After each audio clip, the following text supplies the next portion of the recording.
Verse 5, now therefore, if you will indeed obey my voice and keep my covenant, you shall be my treasured possession among all peoples, for all the earth is mine.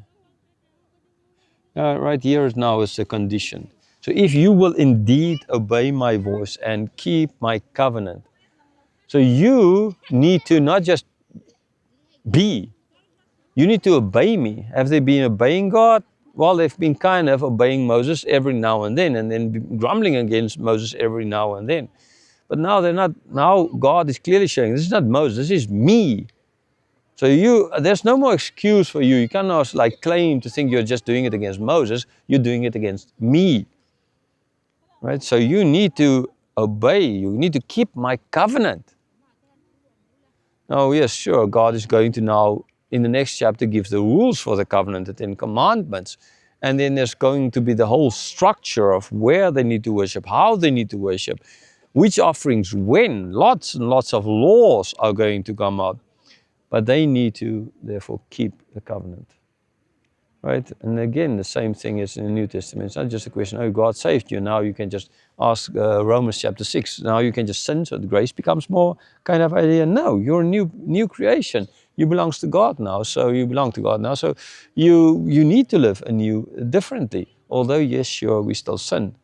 But that is not an excuse. Right? The fact that we still in a fight with the old man and therefore we still sin is not an excuse. That's not a justification for why we're sinning. It is kind of a reason, but it's not a justification for it. Ultimately, you have no justification as a Christian for sinning because you have the Spirit in you. But yes, we do. Now, as I'm saying, so we do it, but it's not right. But we unluckily still do it.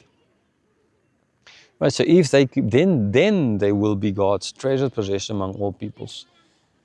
Why? Because all the earth is mine. So they will be a treasured possession to God. And now people say, yeah, but those guys there, the Aztecs there in in the Mexico area, or the Incas there in South America, they're like, they are a treasured possession to their gods. And these guys are just a treasured possession to this God. So there's not one specific treasured possession out there to gods. Now, therefore, God added here that the whole earth is mine. So if the whole earth is mine, and you are my treasured possession, then those guys might claim to be the treasured possession of the gods, but they are not my treasured possession. So ultimately there's just one nation which is a treasured possession of God, and that is the nation of Israel. But there's a but here.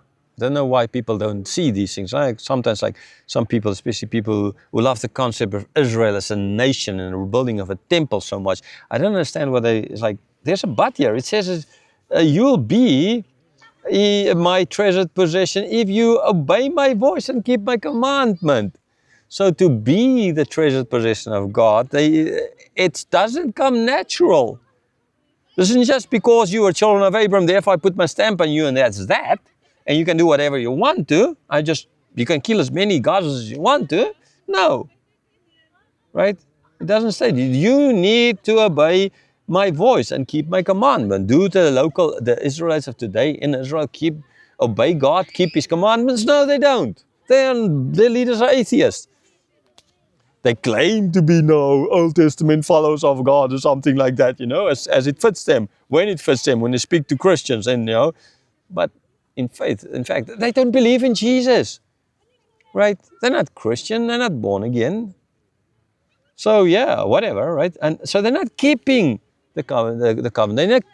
They're not keeping God's voice. They're not obeying God's voice. So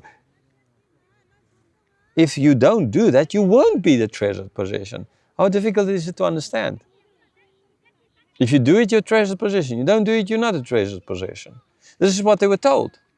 Keep my covenant, obey my commandments, and you will obey my voice and keep my commandment, and you will be a treasured. So there is. And that is with all the covenants ultimately. There's always this. You need to do something for something else. Right? This will be. I will take care of you, etc., etc., etc. But you be and keep my commandments. If you don't, then all these things will come over you.